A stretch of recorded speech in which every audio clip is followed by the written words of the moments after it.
sampean satu atap perennya, Ibu Wakil Kepala Sekolah bersama Bapak Ibu Guru Kepala Urusan, singkatnya Bapak Ibu Guru forum ini yang sama saya hormati.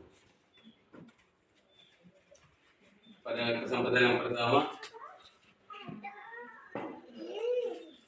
saya memohon izin bahwa ini bukan soal menggurui, tetapi saya hanya ingin berbagi setelah saya mempelajari modulnya program guru penggerak sejak dari modul 1.1 hingga modul 1.4. Untuk mengawali kegiatan ini, saya mohon kesediaan salah satu teman guru untuk pimpin kita dalam doa, kiranya kegiatan kita bisa berlangsung dan baik.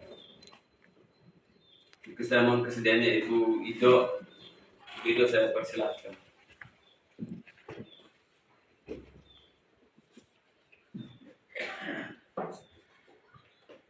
Mari kita berdoa dalam nama Bapa dan Putra dan Roh Kudus. Amin.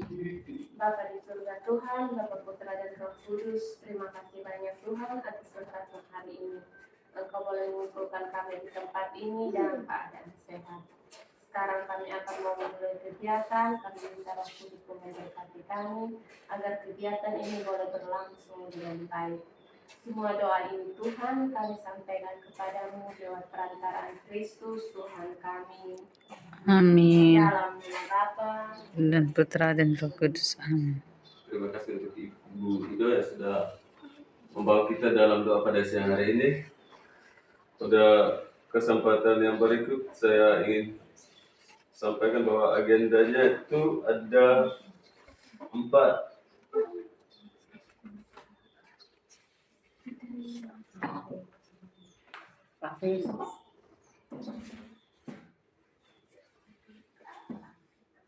Ada 5. Yang pertama berdoa sudah kita lalui.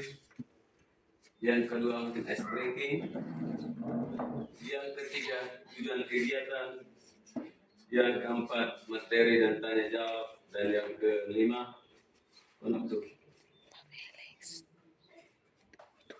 Untuk kegiatan kedua, langsung saja mungkin yang tertera di layar itu ice breakingnya lakukan perintah berikut. Karena ini sudah siang, jadi kita agak jaluk sedikit. Mari kita lakukan ini perintah sama-sama ya. Perintahnya itu tepuk 1, tepuk 2, tepuk 3 dan seterusnya. Perintahnya itu saya katakan tepuk 1, tepuknya 1 kali. Saya katakan tepuk 2 kali. Saya katakan tepuk 3 kali. Kalau tanpa tepuk diam. Bisa ya? bisa. Oke. Mungkin kayaknya untuk gerak dia kita berdiri kan? Kita duduk. Berdiri. Siap ya? Tepuk 1, tepuk 2, tepuk 3, 2.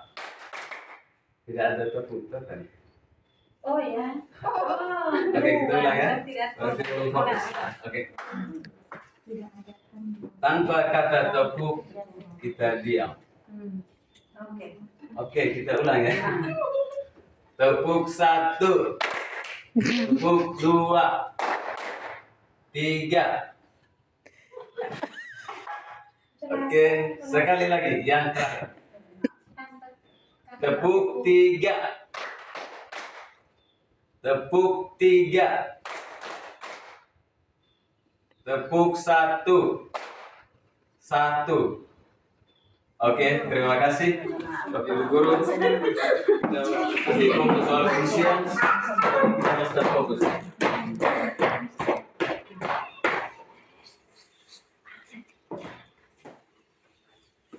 Yang berikut saya akan menyampaikan tujuan kegiatannya, bahwa kegiatan ini bertujuan yang pertama melakukan pengimbasan tentang materi budaya positif kepada rekan guru dan staf. Yang kedua, bersinergi dengan semua komponen sekolah untuk menciptakan budaya positif di lingkungan SMP Negeri 1 Atap Primary.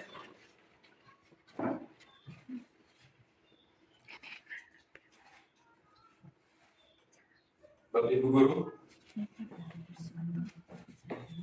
budaya positif di sekolah merupakan nilai-nilai, keyakinan dan kebiasaan di sekolah yang berpihak pada murid agar murid dapat berkembang menjadi pribadi yang kritis, penuh hormat dan bertanggung jawab.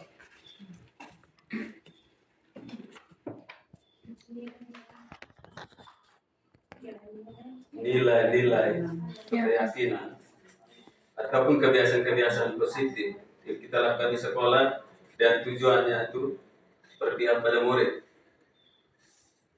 sehingga murid itu bisa menjadi kritis, hormat dan tanggung jawab.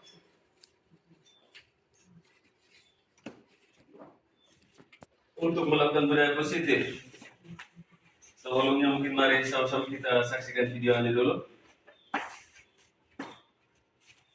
Kita merenung sejenak, kita lihat ya, saksikan videonya.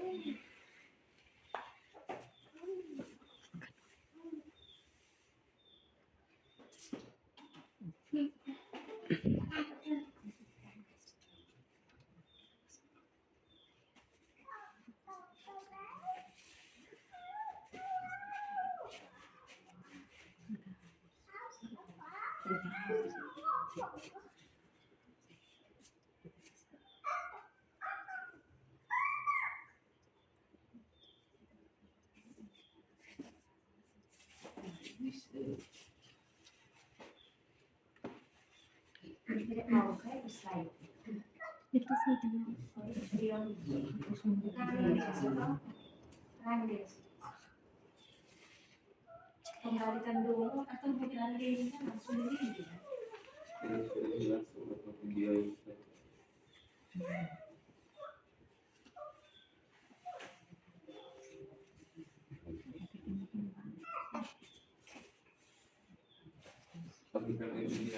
Kita lihat apinya saja, saya coba pakai laptop dari sendiri saja. Coba langsung connect ke laptop. Tadi suara kecil.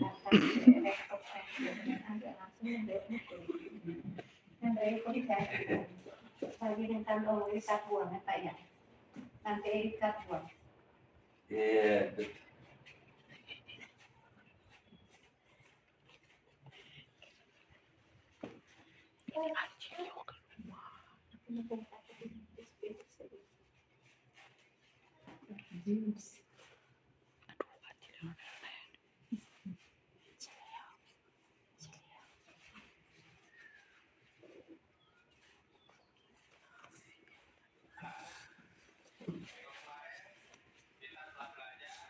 Kasi kesan koordinasi juga dengan suara kabur.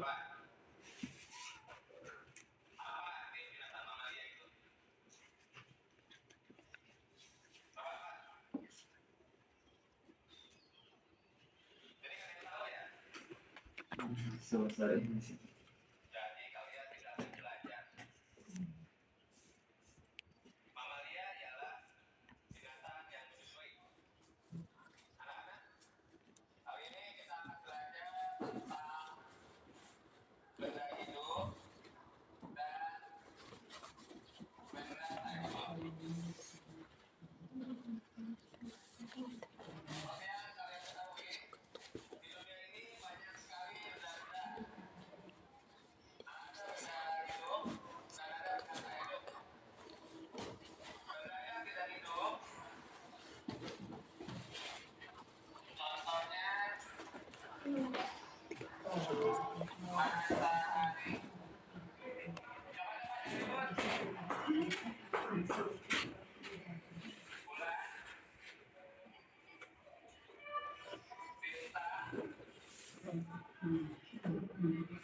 Mama dia.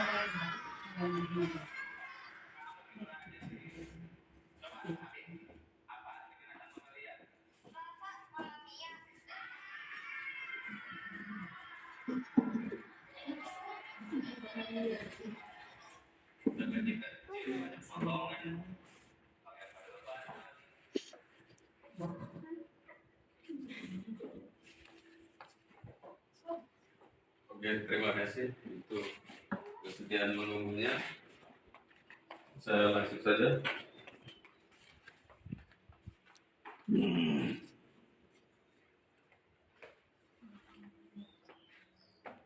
Bapak Ibu Guru, setelah apa yang kita saksikan, mungkin dalam benak kita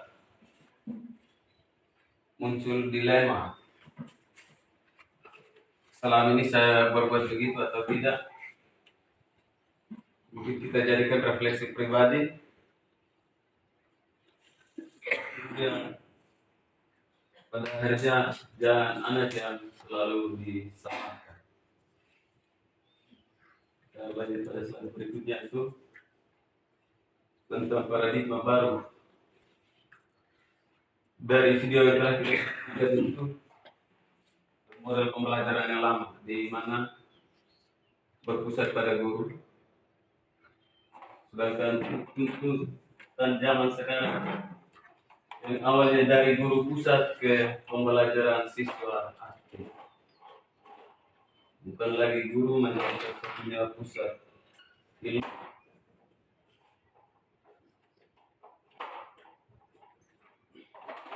Sehingga kata paradigma baru itu dapat diartikan bahwa pergeseran peran guru dari pusat pembelajaran. Sekarang guru hanya bertindak sebagai fasilitator, bukan menjadi satu-satunya sumber pembelajaran, tapi dia sebagai fasilitator. Yang berikut itu, untuk mewujudkan semua itu pentingnya kita menciptakan lingkungan pelajaran yang inklusif dan menyenangkan. Inklusif artinya tanpa membeda-bedakan, ya. Tidak membuat perlakuan tertentu pada si A, si B. Sekarang si A kuliah, itu lu mau dengar tidak dengar terserah. Pendidikan inklusif dan menyenangkan, setidaknya anak jangan sampai keluar WC 10 kali dalam 1 jam pelajaran. Yang berikut itu menumbuhkan motivasi intrinsik siswa untuk belajar. Dia sadar dari dalam diri, bukan kita paksa, bukan karena hukuman atau karena hadiah. Karena kita kasih hadiah, oke, siapa yang jawab dapat ini. Terus siapa yang tidak jawab, topi dia. Itu bukan solusi.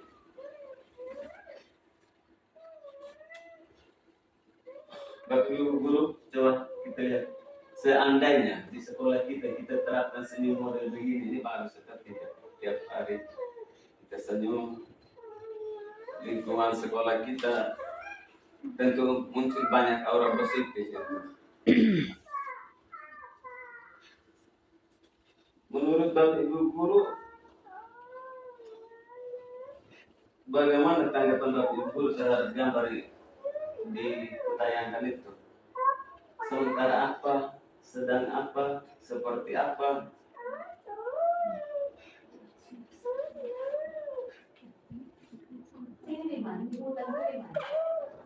Selamat.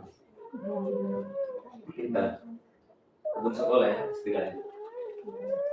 Langsung belakang apa ini? Musikan.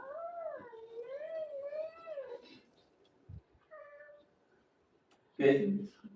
Jadi hal itu ketika kita senyum akan membangun karakter, kesadaran tanpa hukuman. Itu tapi gugur kalau tiap hari Senin terus pasti anak juga dia akan lebih bahagia lagi.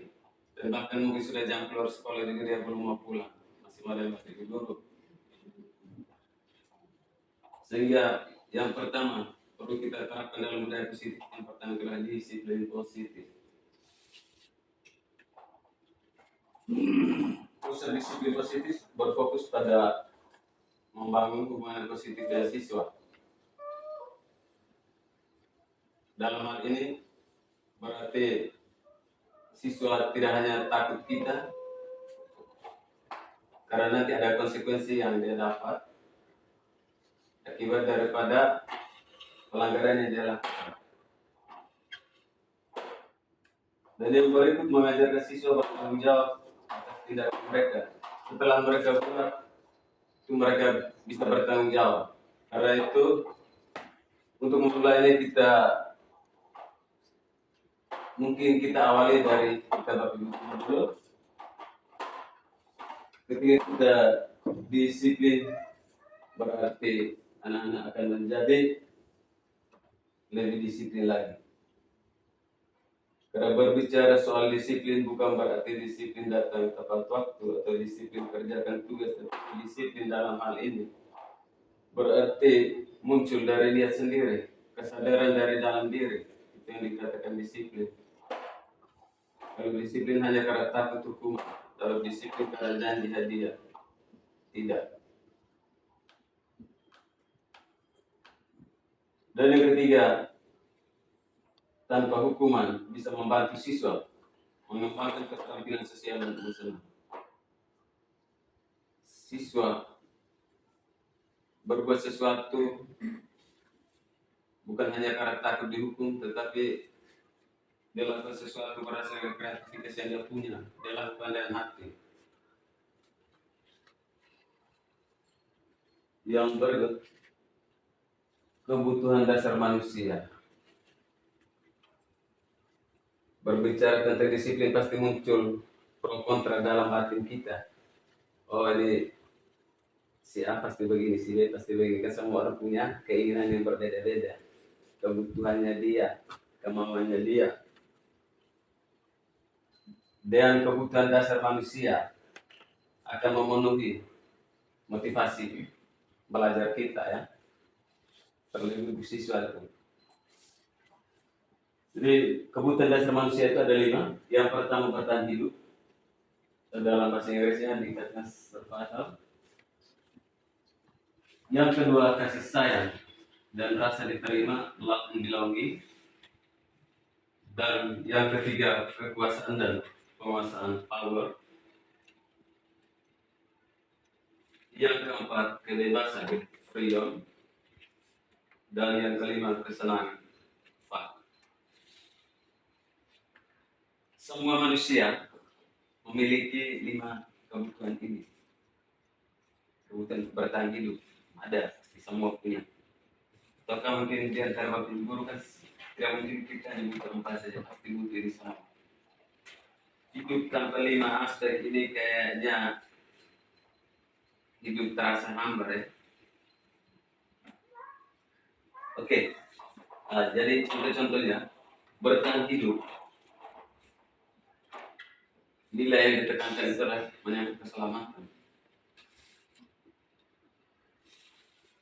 Yang berikut itu keamanan, dan bertahan hidup itu juga nilai kesehatan.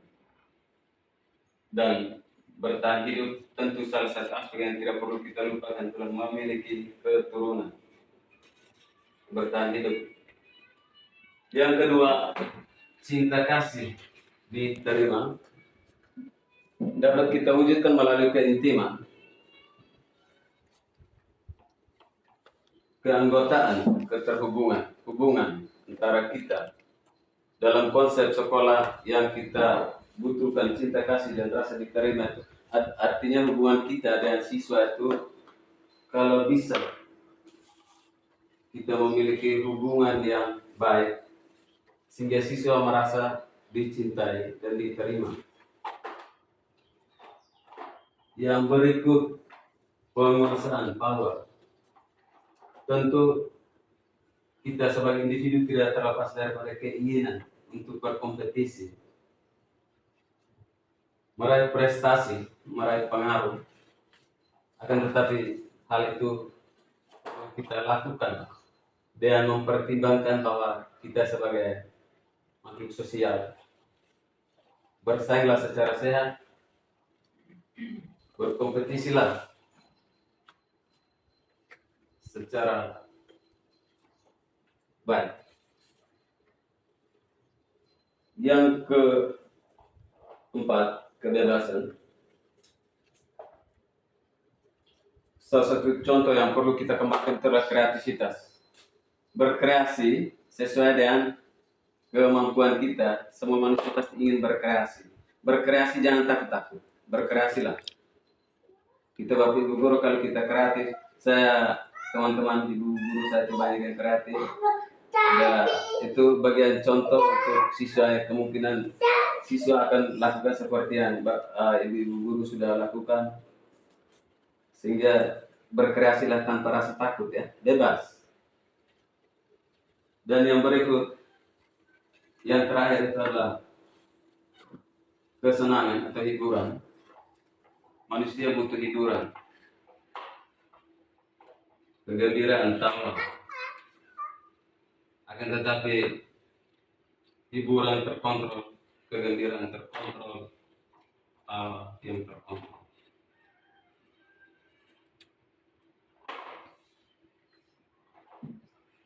Berdasarkan ilustrasi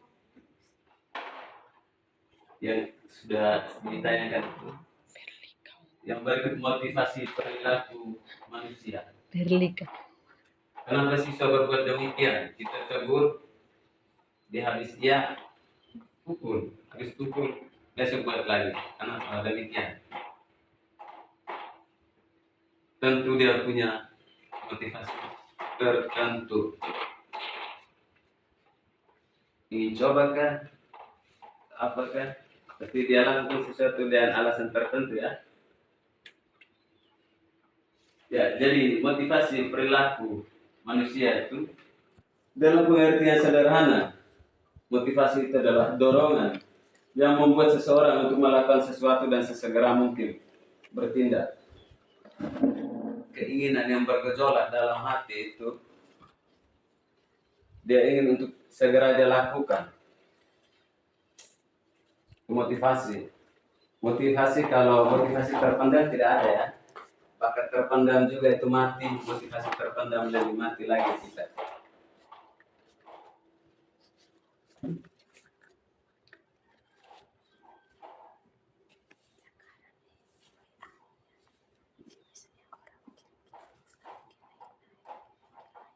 Ya, jadi Bapak Ibu Guru, mungkin tanpa kita sadari bahwa selama kita sudah buat peraturan,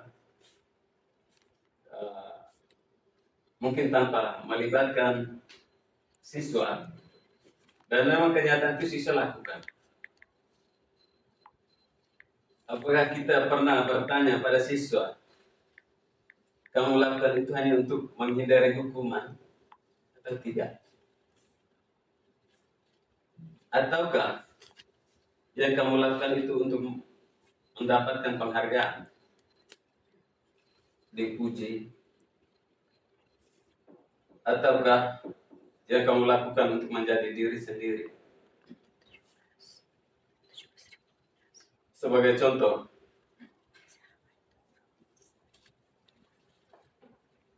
ketika salah satu siswa menggunakan sepatu yang di luar ketentuan, kita ambil sepatunya,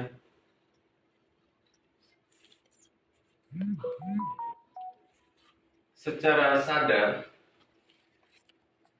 apa yang kita rasakan ketika setelah kita ambil sepatu itu, perasaan siswanya bagaimana? Yang pastinya dia merasa bersalah. Karena dia tahu aturannya seperti itu, dan mungkin itu dengan unsur sengaja juga, dia juga mau buat. Dan setelah itu pasti dia tahu dia bersalah. besok dia ulang lagi, dia bersalah lagi. Lusa kalau dia terulang lagi berbuat bersalah 3 kali dalam 1 minggu. Jadi untuk bagian yang pertama, menghindari hukuman dan penghargaan itu merupakan motivasi eksternal. Artinya dia lakukan sesuatu itu hanya karena hukuman, dia takut hukuman ataupun karena dia mendapat hadiah. Mungkin juga kita Bapak Ibu guru juga sering alami begitu. Mungkin kita sering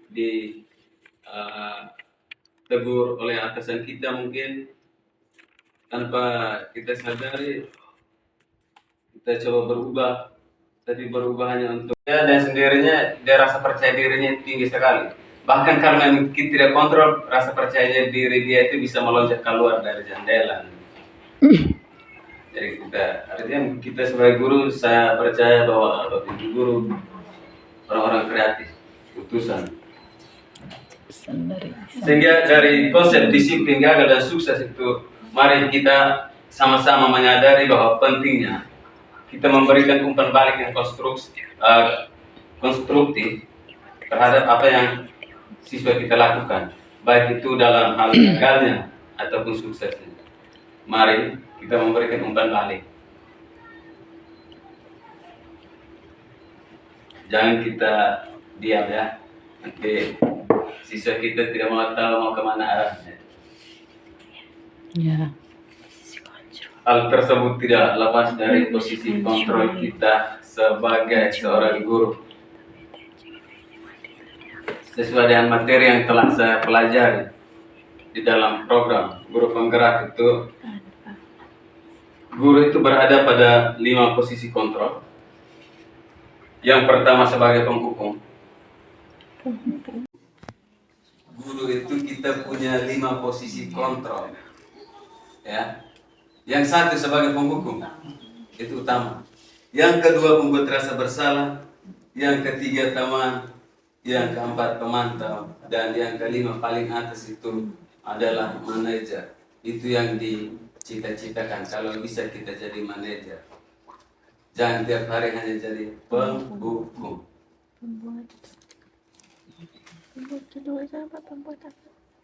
Tapi untuk kita gak cukup saja jadi pemantau dulu juga baik kan. Yang kita inginkan itu minimal jadi manajer. Oke, sebagai penghukum. Sebagai penghukum itu guru menggunakan ancaman dan hukuman untuk mengontrol siswa. Misalnya, besok kau datang terlambat lagi, kau lihat saja. Itu penghukum. Itu bagian daripada kita posisi kontrol kita sebagai penghukum. Sehingga besok itu dia takut. Lusa kita lupa, dia ulang lagi. Jadi kita terkesan kontrol terus. Yang berikut contohnya itu, contoh konkretnya kita sebagai pembuat rasa bersalah. Guru membuat siswa merasa bersalah atas kesalahan mereka sendiri. Ketika siswa berbuat kesalahan, kita pojokkan siswa. Seperti tadi ilustrasi tadi itu, video tadi itu, guru monoton, anak tidak perhatikan, kita katakan apa? Dasar. Apa ya? Mungkin dilanjutkan itu. Dasar begini begitu, begini begitu. Anak pulang pasti akan sedih. Itu membunuh karakter ya. Padahal kitanya yang tidak siap.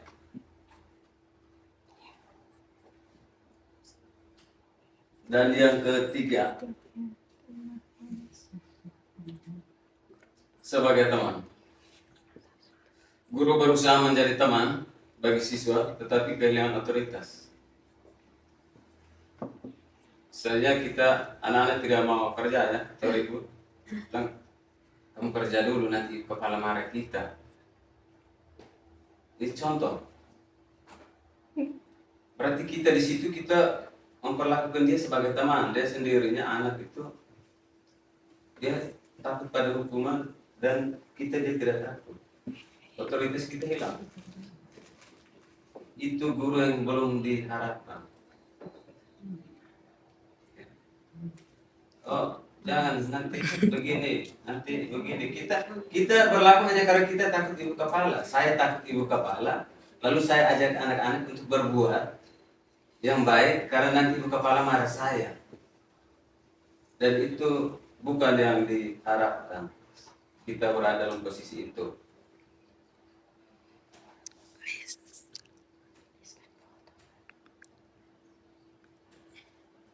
Yang keempat, guru mengawasi dengan ketat itu fungsi kontrol kita sebagai pemantau. Makanya yang dari awal tadi saya bilang kalau bisa kita berada di situ saja dulu juga baik. Kita habis tegur biar kita ikuti dia terus juga baik. Sehingga semua walaupun dia takut hukuman, tetapi kita harus ikuti dia dengan dokumentasinya itu. Kejar kembali target dokumentasinya yang dia buat. Dan itu kita tiap hari hanya baku jaga begitu saja. Jadi minimal juga kita berada di pemantau saja tidak apa-apa. Dan yang berikut, sebagai manajer. Sebagai manajer itu berarti guru itu membimbing siswa untuk bertanggung jawab atas perilaku mereka.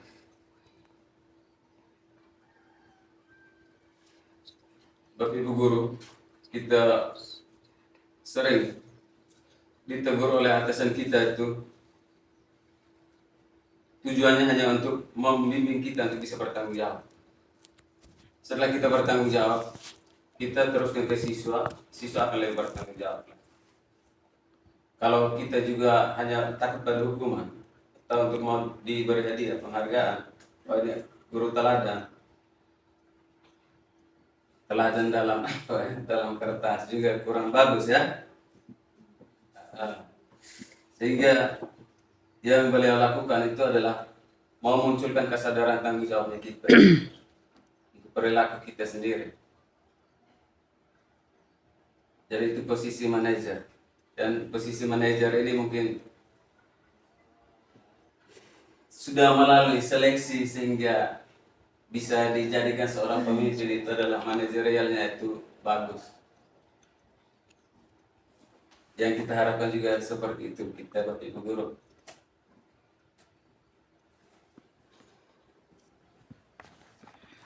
Ketika dikaitkan dengan keadaannya siswa, yang perlu kita lakukan pertama itu berawal dari peraturan kelas. Tetapi peraturannya mungkin sedikit lebih mengikat, kita buat kesepakatan kelas.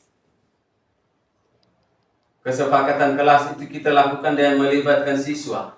Bukan kita guru buat habis aturannya, siswa harus taat. Itu namanya peraturan, bukan kesepakatan.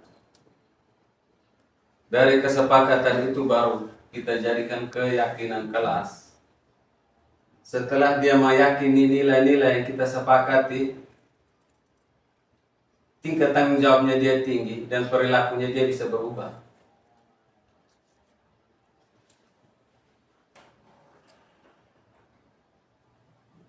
Dengan adanya keyakinan kelas, suasana kelas akan menjadi lebih positif, tidak terkesan seperti amburadul, tidak lagi, karena kita sama-sama sepakat ya. Kita membuat aturan itu, membuat kesepakatan kan kita aturan sebelum kita mulai pembelajaran kita sudah sepakati bersama. Dan setiap kali pembelajaran kita tagih terus itu kesepakatan kita itu dengan sendirinya dia akan yakini sehingga menjadi satu keyakinan bagi dia sendiri secara pribadi dan dia mau ulang lagi juga dia pikir panjang. Tujuan daripada keyakinan kelas itu menciptakan rutinitas yang jelas. Misalnya, sebelum memulai pembelajaran berdoa.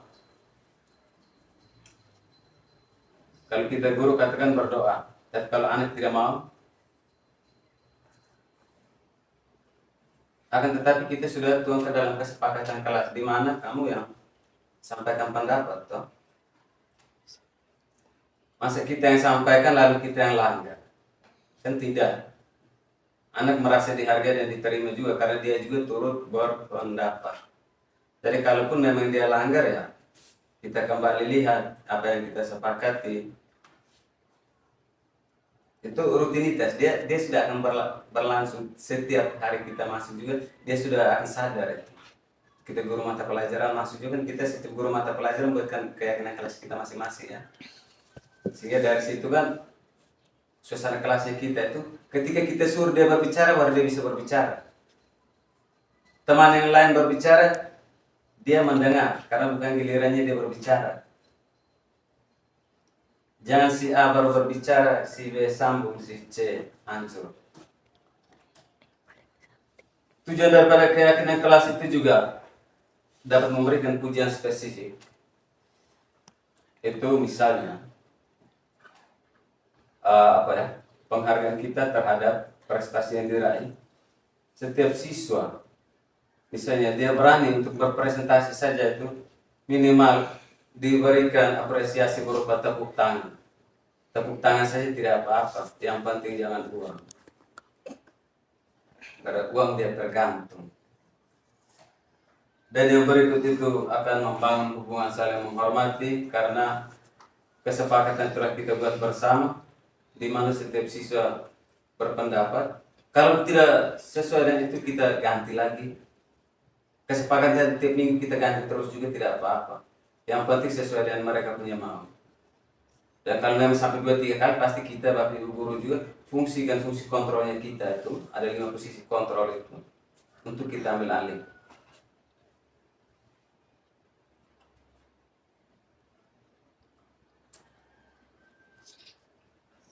Yang berikut segitiga restitusi dalam menyelesaikan sebuah masalah. Seperti tadi yang kita sampaikan, misalnya itu si A bermasalah, si B kita tegur hari ini, besok dia buat lagi, besok dia buat lagi, besok dia buat lagi, kita juga jadi emosi. Tapi bukan emosi yang kita harap. Jadi dalam penyelesaian sebuah masalah itu sesuai dengan pendidikan guru penggerak yang materi yang kita dapat itu kita diajarkan untuk menyelesaikan masalah melalui segitiga restitusi. Atau kalau tertulis di PMM itu ada apa pelatihan mandiri tentang restitusi itu ada banyak kan, kita sudah sama-sama dapat. Itu yang pertama, itu yang perlu kita lakukan yang pertama itulah menstabilkan identitas. Sehingga ketika anak bersalah kita tanya dulu. Dan yang berikut memvalidasi tindakan yang salah. Memang dia lakukan betul atau tidak. Dan yang ketiga menanyakan keyakinan.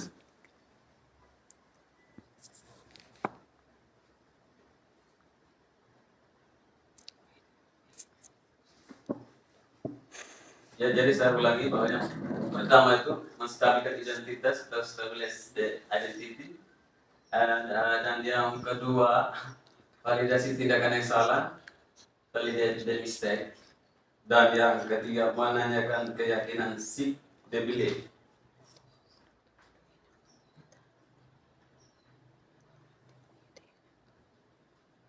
Yang pertama, menstabilkan identitas itu bertujuan untuk mengingatkan siswa pada nilai-nilai positifnya. Nilai-nilai yang positif yang dia miliki itu apa? Dia pernah baiknya seperti apa? Jangan anak buat satu kesalahan langsung pukul, tapi anaknya itu baik. Tidak pernah kalau kita biasa waktu baru itu harus catatan kriminal itu bukan seperti itu kan, kita kan juga tidak ada. Atau jadi si siswa juga minimal kita lihat dia punya riwayat dulu, dia pernah atau tidak. Sehingga satu kalimat, salah satu contoh yang kita pakai, misalnya untuk menstabilkan identitas itu seperti ini ya. Saya tahu kamu biasanya anak yang sangat bertanggung jawab. Apa yang terjadi hari ini sehingga kamu lupa mengerjakan tugas? Ya, kita tahu itu anak memang dia bertanggung jawab betul. Tapi apa yang terjadi? Kita tanya dulu. Sehingga dia lupa mengerjakan tugas. Itu salah satu contoh kalimat yang perlu kita pakai untuk menstabilkan identitas ya. Dan yang kedua, memvalidasi tindakan yang salah. Setelah kita stabilkan emosinya dia, identitasnya dia, anak itu dia punya percaya diri sudah muncul kembali, baru kita validasi tindakannya itu. Bertujuan untuk menunjukkan pemahaman terhadap perasaan dan alasan dibalik kesalahan yang dilakukan. Itu contoh kalimat yang kita gunakan sepertinya. Saya mengerti kamu merasa frustrasi karena tidak bisa menyelesaikan soal bahasa Inggris itu. Misalnya, oh ya, saya contoh bahasa Inggris saja. Nah, mungkin kita bisa coba bersama-sama untuk memahaminya. Mungkin coba mari kita bersama-sama untuk memahami. Jadi dia sudah mulai, kita sudah mulai masuk ya. Sudah mulai masuk karena kita mulai rasakan dia punya tingkat emosional dalam pribadinya dia, kita sudah mulai masuk ke dalam. Jadi ya. Dan yang terakhir baru kita tanyakan keyakinan. Bertujuan untuk merefleksikan siswa terhadap tindakan dan memahami dampak yang terjadi. Contoh-contoh kalimat yang kita gunakan itu, apa yang kamu pikirkan tentang tindakanmu tadi? Apakah kamu merasa puas dengan hasilnya? Bagaimana perasaan temanmu yang terkena dampak dari tindakanmu? Apa yang bisa kita lakukan bersama sebagai solusi agar hal ini tidak terjadi lagi? Kita guru tawarkan solusi. Kita sama-sama cari solusi. Dan solusi itu kita hanya cukup tawarkan, dia sendiri yang lakukan. Atau menurut dia itu solusi seperti apa supaya dia bisa sadar. Dan yang terakhir itu kita tanyakan keyakinan kelas. Tadi yang sudah kita bentuk dari kesepakatan menuju ke keyakinan sudah terjadi rutin. Kesepakatan kita itu apa yang dia abaikan. Sehingga itu muncul dari pribadinya dia. Ketika dia sudah merasa dia abaikan, dia akan sadar sesadar-sadar. Kita contohkan ilustrasinya seperti orang masuk penjara ya. Dia keluar datang kita takut dia bilang karena dia masuk penjara, padahal dia juga ada setengah mati itu takut masuk lagi itu. Dia akan sadar itu dia diberikan apa latihan kreatif, hanya datang yang tidak tahu menyanyi datang juga langsung tahu menyanyi masuk gereja. Itu yang kita harapkan juga dari penyelesaian melalui segitiga restitusi yang kita harapkan seperti itu. Yang terakhir ada forum, ada message dengan orang-orang itu yang terakhir itu adalah diskusi. Mungkin setelah pemaparan materi saya izin Ibu Kepala, saya mengajak teman-teman, Bapak Ibu Guru, mungkin setelah materi yang saya tanyakan tadi, apakah perlu kita lakukan sebuah diskusi untuk kembali merefleksikan sejauh ini budaya positif seperti apa yang kita miliki, ataukah ketika dikaitkan dengan materi ini mungkin seperti apa? Saya persilahkan teman-teman Ibu Kepala, saya persilahkan. Baik, terima kasih Pak Yan. Saya pikir ini satu materi yang sangat baik sekali untuk pengembangan, termasuk ini pengembangan karakter juga di budaya Muslim. Bukan hanya pengembangan karakter atau perubahan karakter itu saja, tetapi untuk guru itu paling penting. Yang pertama, anak-anak itu kita handle mereka. Artinya untuk hal-hal yang Pak Yan sampaikan dari pertama sampai yang terakhir itu satu, hanya menumbuhkan budaya positif itu dengan ujungnya adalah kesepakatan kelas. Bagaimana caranya Bapak Ibu guru yang ada, kita yang ada di sini ini dengan situasi dan kondisi kita yang di SMP Negeri 1 atau Premen, kita tidak usah harus berteori, tetapi bagaimana caranya kita temukan satu solusi untuk kita punya situasi dan kondisi yang kita hadapi sekarang. Dengan tadi contoh-contoh yang Pak Yan sampaikan, anak ketika kita tegur besok dibuat lagi, hari dia dibuat besok dibuat lagi. Karena itu terbawa karena dia tidak sadar. Itu kesadaran pribadinya itu rendah. Bagaimana caranya teman-teman dari apa yang disampaikan oleh Pak Ian ini merupakan istilahnya itu apa? Pak Ian membagikan disiplin positif ini untuk teman-teman tahu bagaimana caranya nanti memanage kelas dengan baik dan benar. Ujung-ujungnya ini bagaimana caranya memanage kelas dengan baik dan benar ketika Bapak Ibu guru ada di dalam kelas. Bagaimana caranya Bapak Ibu guru membawa anak-anak itu ketika budaya positif ini tidak terapkan. Artinya di sana itu tidak ada kekerasan verbal, tidak ada kekerasan fisik, tetapi bagaimana caranya kita ciptakan satu situasi di mana siswa itu aman, nyaman, dan dia merasa bahwa dia ada dan dia itu menjadi dirinya sendiri, pribadinya. Nah, karena itu diskusi penting sekali kita lakukan. Diskusi mulai dari tayangan video pertama, ketika guru mengajar. Saat guru mengajar, guru menghadap papan, kasih belakang lagi ke siswa, dia tulis sendiri, jelaskan sendiri, sebentar anak-anak di belakang buat apa? Dia tidak tangkap apapun yang kita sampaikan. Lalu, karena kita tidak tahu bagaimana caranya memanage kelas, maka ketika kita tidak siap, guru tidak siap ketika masuk dalam ruang kelas, kita tidak kuasai, kita punya materi, kita punya kompetensi profesional, kita tidak kuasai, kompetensi pribadi juga kita tidak kuasai, kompetensi sosial itu kita tidak kuasai, nanti seperti itu video. Kita omong sendiri, anak main di belakang. Kita balik, kita marah anak, padahal kita semua salah. Guru salah, siswa salah. Nah, bagaimana caranya? Ini. Bagaimana caranya kita ciptakan satu budaya positif di dalam ruangan kelas dengan membuat kesepakatan kelas. Itu harus teman-teman buat. Ini menjadi apa? Ini salah satu hal positif yang teman-teman tahu dari Pak Ian. Yang kalau misalnya ini kita sepakat untuk kita terapkan apa yang Pak Ian sampaikan untuk kita, ini berbagi pengalaman sebenarnya. Itu menjadi hal yang sangat positif di sekolah kita.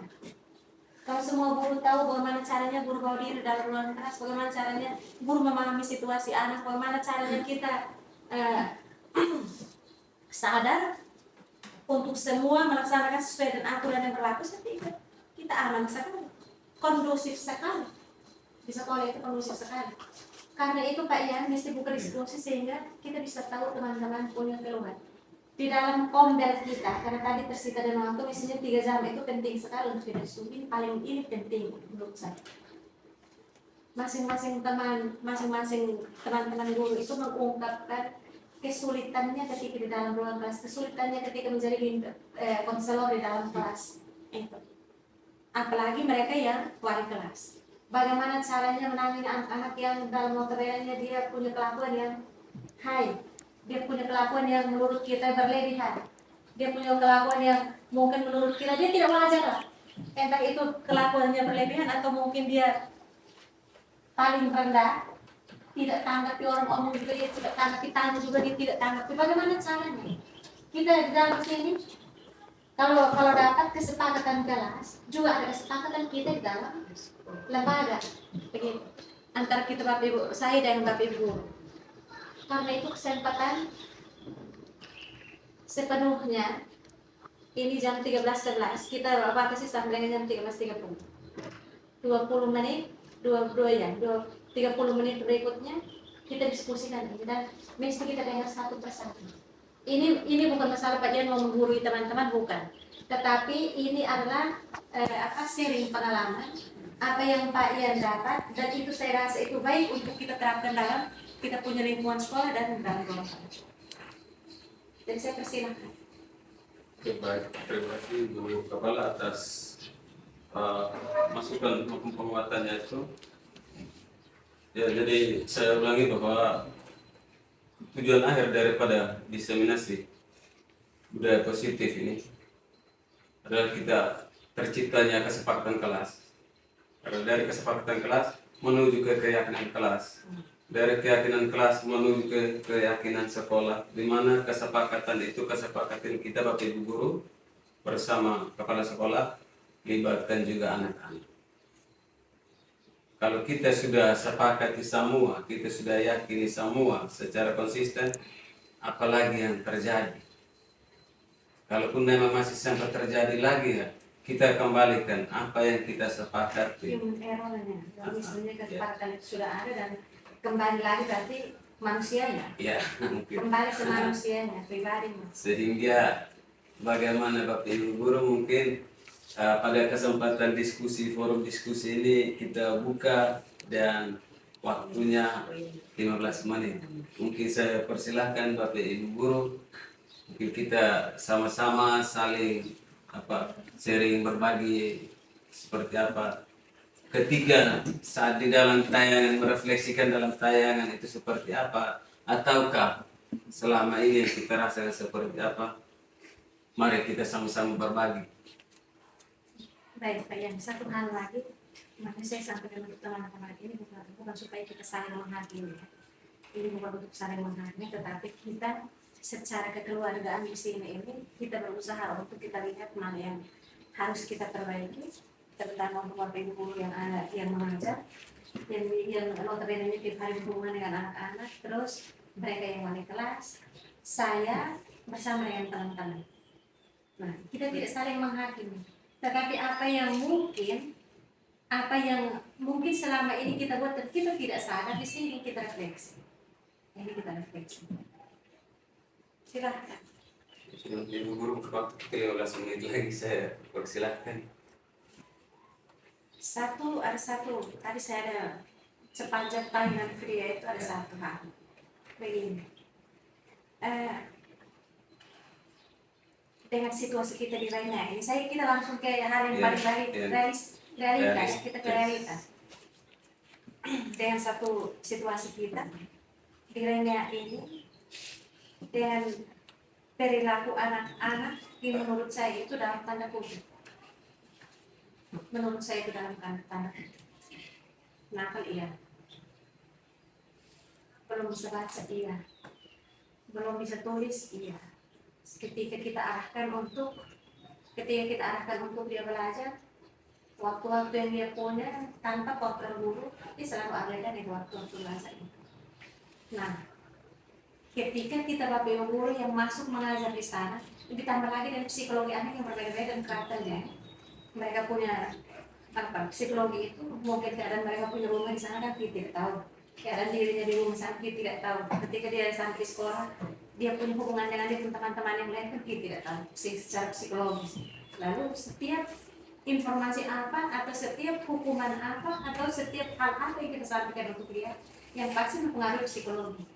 Bagaimana caranya teman-teman kita yang ada di sini, kita kompak ini, kita beberapa orang ini kita kompak, bagaimana caranya untuk kita atasi itu. Saya 2 atau 3 orang saja itu tidak cukup, dengan Pak Yan itu tidak cukup, tetapi bagaimana caranya teman-teman yang lain juga ikut membentuk karakter anak itu, mulai dari budaya positif yang tadi yang guru sementara mengajar atau mungkin diskusi dengan anak-anak di lingkungan, di luar kelas. Dan itu yang diharapkan untuk paradigma baru itu, pembelajaran tidak harus dalam luar kelas. Pembelajarannya itu dengan wisata alam dan lain sebagainya, di mana siswa itu dia merasa bahwa dia tidak terkekang. Siswa itu dia merasa aman. Dan dengan yang tadi 5 poin yang untuk kita guru itu nama apa lagi tadi? Posisi kontrol guru. Posisi kontrol guru. Yang pertama, guru sebagai penghukum. Dan kita yang saya tahu selama ini, kita yang jadi guru itu yang paling dominan. Kita yang paling dominan itu penghukum. Tanpa tahu siswa punya salah, poin kedua, ya tahu siswa punya salah itu apa? Iya. Ketika kita sampaikan sesuatu atau ketika kita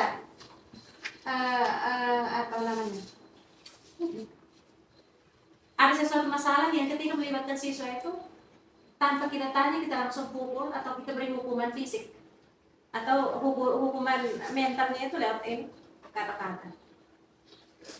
Nah, pertama di kita punya sekolah yang saya lihat seperti ini. Pertama, penghukum itu tanpa tahu, lebih banyak itu kontrolnya itu satu-satu orang. Karena apa? Teman-teman sadar atau tidak sadar, kita punya kebiasaan untuk pembiaran. Kebiasaan pembiaran itu tinggi kita. anak didik di dalam di ruang kelas itu kita belum bisa itu. Tidak pembiaran itu yang harusnya kita jadi manajer, kita manage mereka sebaik-baiknya. Itu yang diharapkan, apa ya? Nah, 1.1, 2.3 itu apa tadi? Yang pertama kita sebagai Penghukum, yang kedua sebagai pembuat rasa bersalah, dan 5 yang diharapkan kita berada pada posisi manajer, dan keempat yang ketiga itu apa?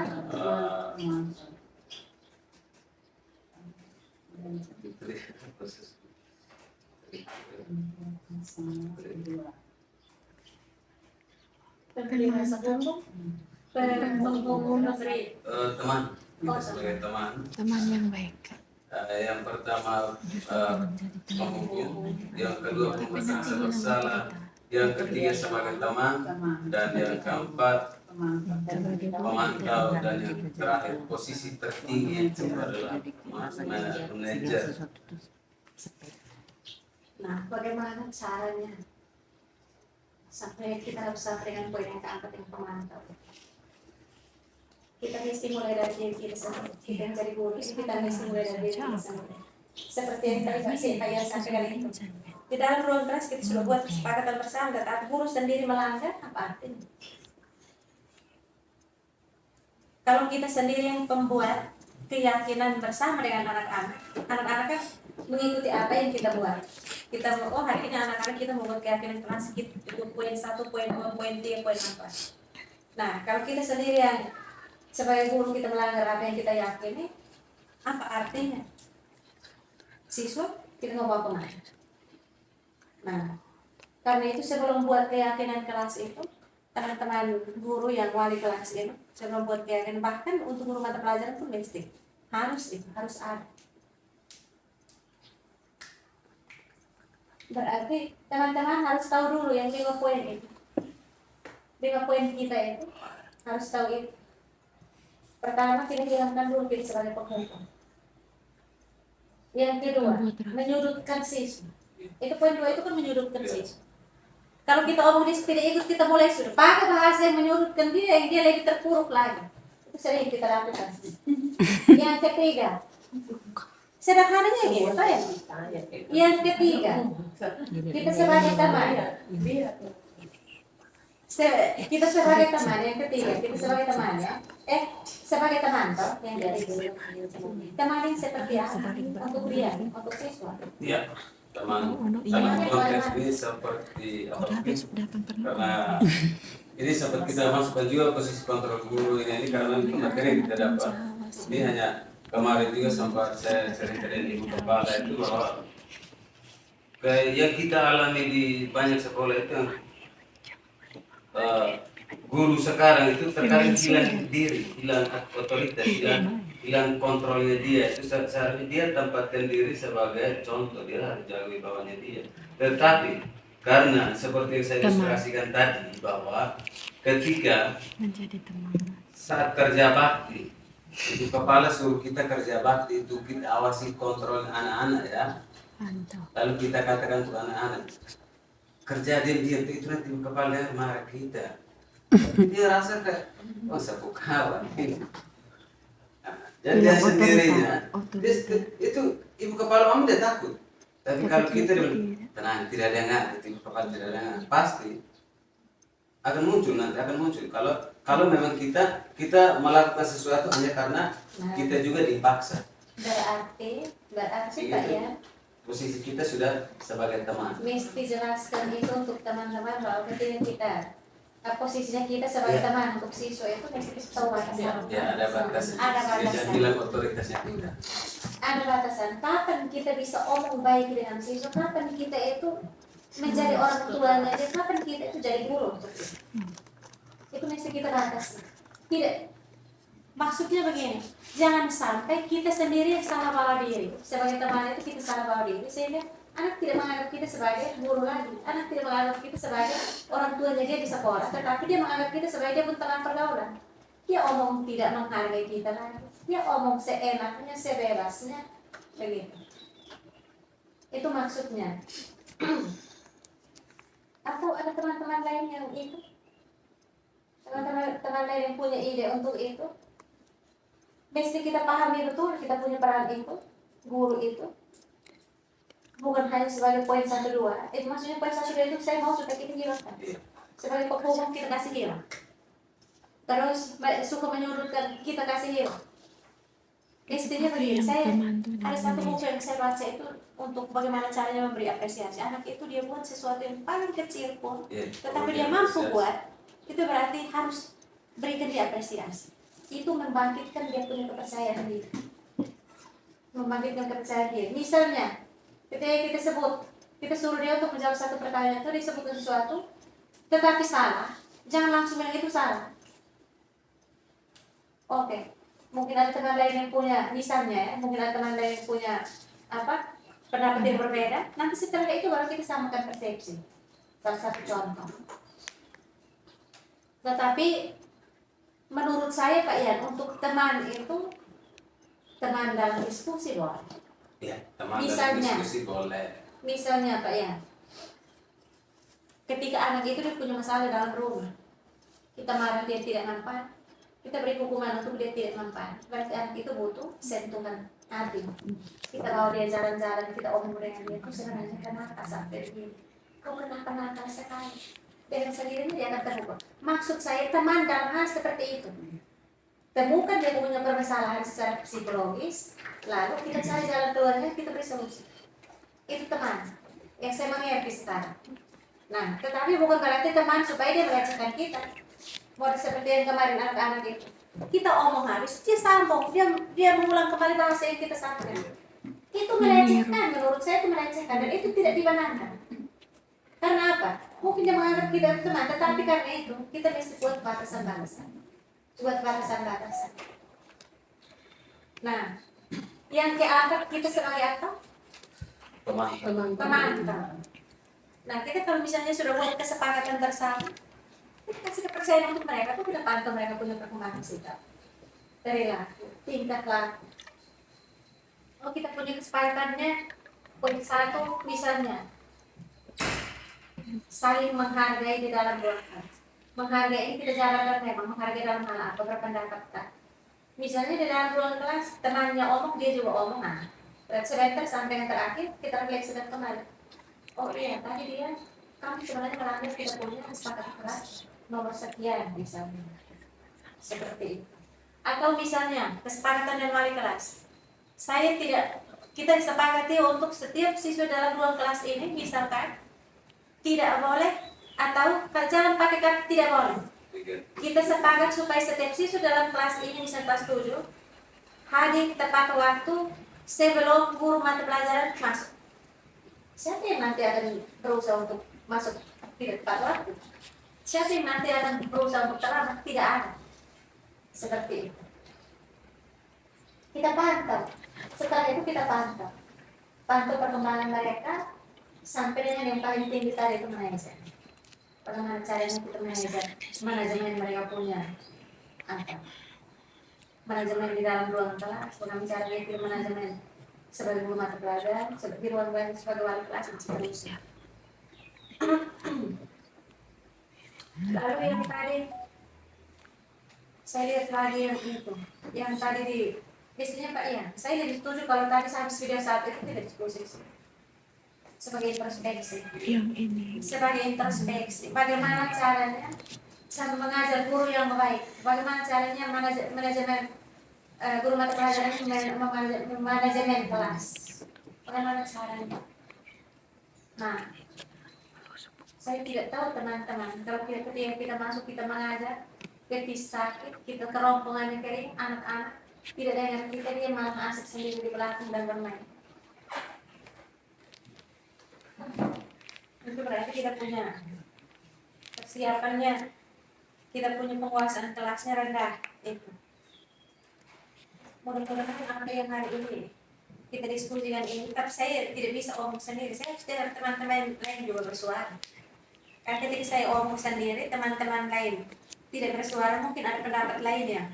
Kita harus dengar sama-sama. Kenapa tidak omong, teman-teman? Itu saya katakan. Silakan, yang lain omong. Mungkin langsung saja saya persilakan Ibu Tres mungkin. Ada mungkin sedikit apa kita berbagi ya, kita berbagi soal selama setahun ini seperti apa, atau mungkin Idul Fitri selama setahun kita berbagi, karena kata orang itu berbagi itu indah ya. Ibu Ido silakan, saya persilakan. Baik, terima kasih. Tadi saya mau membahas tentang 5 fungsi kita sebagai guru. 5 fungsi kita sebagai guru yang ada 2 yang saya ambil itu teman dan pemantau. Ada tahu itu yang tiga dan keempat. Nah sekarang saya mau langsung ke contoh dalam kelas yang saya hadapi sekarang. Jadi teman, ada salah satu siswa saya yang beberapa hari ini, dalam beberapa minggu terakhir ini tidak pakai sepatu. Sebagai teman, saya mendekatkan diri dengan tanya, kenapa tidak pakai sepatu? Dia jawab, sepatu rusak dan belum ada uang untuk beli sepatu. Nah, sebagai pemantau, saya hanya memantau dia saja. Nah, sekarang yang saya mau tanya dari teman-teman, solusinya saya harus seperti apa? Karena kalau saya membiarkan dia tetap tidak pakai sepatu, besok yang lain juga tidak pakai sepatu dengan alasan yang sama. Meskipun saya tidak tahu benarnya seperti apa. Atau saya mungkin harus datang ke rumah untuk memastikan kalau memang di orang tua belum ada untuk beli sepatu atau bagaimana. Oke, baik, terima kasih Baik, Ido. terima kasih, saya kembali. Mungkin langsung saya tanggapi bahwa tujuan daripada kita bangun budaya positif yang pertama dasar peran kita buatlah kesepakatan kelas.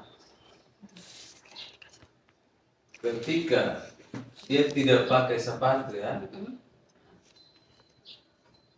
dia bisa keluarkan 1000 alasan karena tidak ada yang kita sepakati.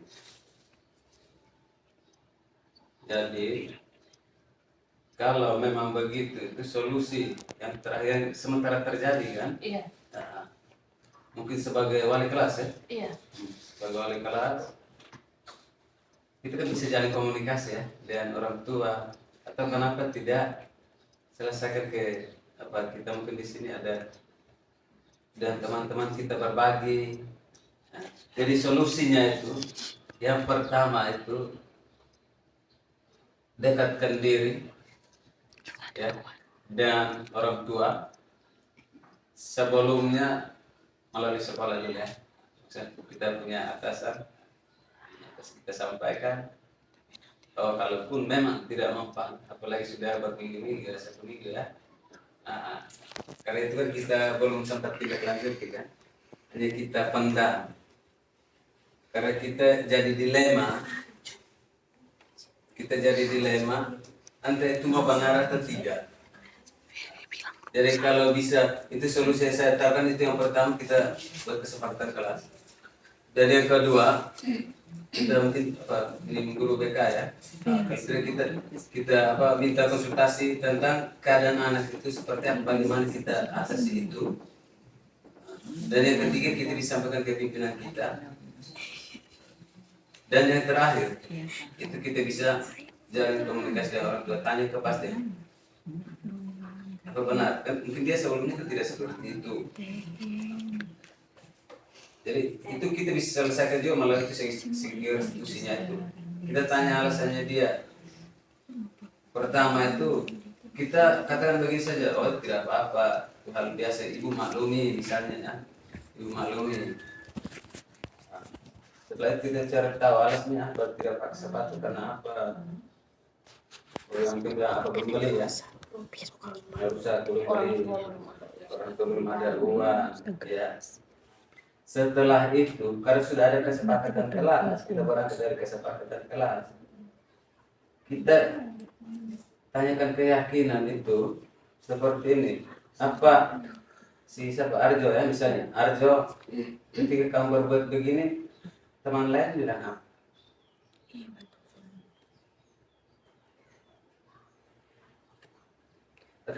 Dan kita tawarkan bagaimana supaya Arjo bisa pakai sepatu.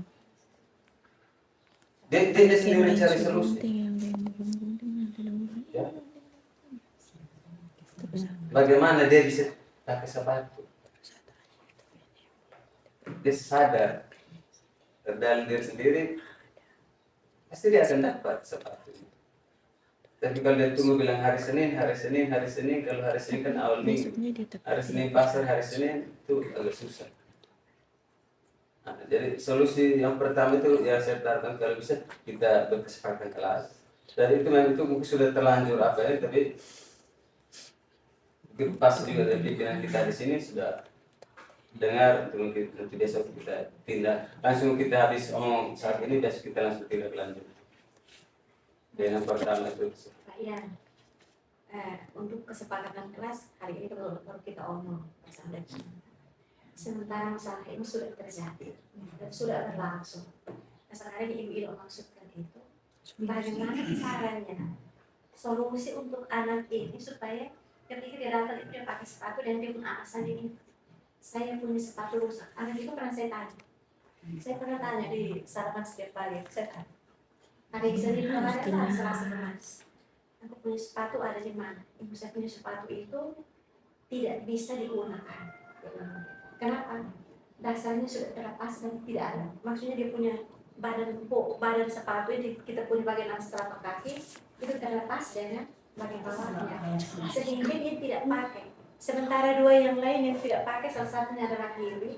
Itu alasan Arjo, tambah dan Arjo itu alasan kakinya luka. Jadi saya bilang secara aturan kaki yang baik itu tetap bersepatu, kaki yang sebentar sakit itu sandal, dan itu mereka buat. Nah, untuk kasus anak yang sepatunya rusak sama sekali, dengan kondisi ekonomi keluarga yang ada yang sekarang kita punya mereka ini, berarti bisa ada pendekatan. Panggil dia, bagaimana caranya, dan kasih dia timing. Waktunya sebagai wali kelas, kasih dia timing. Saya kasih tahu waktu 1 minggu, pulang kompromikan dengan bapak dengan anak, tidak ada orang tua yang ketika guru sudah pesan seperti itu dan dia tidak laksanakan. Dia orang secara orang tua itu gengsi, pasti gengsi, tidak mungkin tidak. Seperti aneh, tidak mungkin. Itu karena kelalaian dia. Itu pasti kelalaian anak itu. Sehingga sebagai wali kelas itu berarti harus cek terus. Setiap pagi pastikan dia belum bersepatu hari ini, catat. Sampai dengan kita kasih dia batasan, toleransinya pakai timing, batasan waktu. Tetapi dengan tidak mengabaikan kondisi dia dan kondisi keluarga. Tetapi tetap aturan tetap mengikat kita. Aturan bahwa setiap hari datang ke sekolah kita tidak bisa pakai seragam dan kaki kosong. Kita harus pakai seragam dan sepatu, itu aturan. Nah, ditambah lagi nanti dipikirkan untuk teman-teman pikirkan itu untuk buat kesepakatan. Ujung-ujungnya itu adalah supaya anak itu sadar, tanpa paksaan, tanpa dikomando, tanpa hukuman. Betul ke tidak? Untuk di situ positif. Anak itu kita bimbing mereka, kita gambling mereka untuk dia sadar. Oh, saya buat begini salah, saya buat begitu salah, saya buat begini berarti saya melanggar aturan. Ini tidak dibenarkan. Itu maksudnya. Dan itu yang harus kita perjuangkan. Yang namanya aturan itu mau dia 100 halaman pun kembali ke kesadaran pribadi. Aturan itu kita tulis bertel-tel di situ sampai yang 100 halaman, tetap kembali ke kesadaran pribadi. Kesadaran pribadi itu kalau rendahnya, kita omong harus dia buat ulang, Nah sekarang ini kita punya tugas itu hanya untuk membangun atau membangkitkan kesadaran pribadi anak itu. Ketika dia tidak pakai sepatu, dia merasa bersalah. Saya kasih contoh. Saya pun diri sendiri. Masih kuliah itu saya tidak suka pakai sepatu. Tetapi ketika saya sudah kerja, saya ke kantor dan saya tidak pakai sepatu, saya merasa risih, saya malu, saya tidak bisa, saya harus pakai sepatu. Itu maksudnya, itu kan munculnya dari kesadaran pribadi. Bukan karena saya takut, saya pergi nanti orang terus. Tidak, itu tidak penting. Atau misalnya, saya ambil contoh teman-teman kita di dalam lingkaran kita, jangan takut karena datang terlambat dan saya tetapi berusaha dengan sadar dan mau untuk datang tepat waktu, datang tidak terlambat tapi datang tepat waktu. Itu harus kesadaran. Sama halnya juga dengan anak-anak. Oh iya, jam 6.30, jam 6.45 itu literasi pagi. Jam 7 tepat itu OPF pagi. Jam 7.15 itu pelajaran. Itu sudah menjadi kesadaran kita ya, ketika kita bangun tidur itu kita sudah tahu memang, oh ya, saya harus ke sekolah pagi. Saya tidur di sekolah tepat waktu. Saya punya jam pertama, saya punya jam ketiga keempat. Minimal masih ada waktu untuk saya siap diri sebelum saya langsung dalam kelas. Itu kesadaran pribadi. Dan yang sekarang ini satu saja tujuan ini satu saja, membangkitkan, menciptakan, membangkitkan kesadaran pribadi siswa itu. Seperti itu toh teman-teman. Ketika kita misalnya kita melanggar aturan itu dengan sendirinya kita punya apa? Perasaan bersalah sendiri. Itu maksudnya. Ada perasaan bersalah. Nah, kalau kita guru semua sudah merasakan hal yang itu, maka dengan sendirinya siswa akan ikuti teladan kita. Karena budaya positif itu auranya positif, pasti akan dia akan berjangkit untuk mereka yang lain merasakan aura positifnya kita. Begitu. Bagaimana, Ibu Ido? Seperti itu toh? Iya. Dilihat masalah itu dilihat dari berbagai macam sisi, dari pihak orang tuanya, dari pihak siswanya, tetapi kita tetap berjalannya dengan aturan. Seperti itu sehingga tidak ada alasan lain untuk anak-anak itu mereka melanggar juga aturan. Terakhir kita guru sebagai penghukum, kita guru sebagai pengojol, ya toh? Nah, tetapi yang paradigma baru yang sekarang ini, bagaimana caranya kita mengapresiasi siswa untuk membangkitkan dia punya kepercayaan diri, dia merasa nyaman, dia merasa aman di dalam lingkungan sekolah, dan ketika dia mau masuk ke dalam ruang kelas, dia ikut pelajaran dalam keadaan aman, nyaman, merasa dihargai.